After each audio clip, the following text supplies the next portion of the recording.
जगले आखिरे जेबे तू आने चाहाणी रे सब मन नौतु चोरे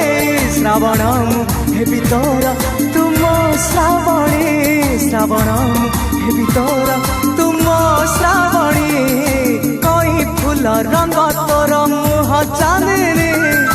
तो परी झियाटिए केबे देखी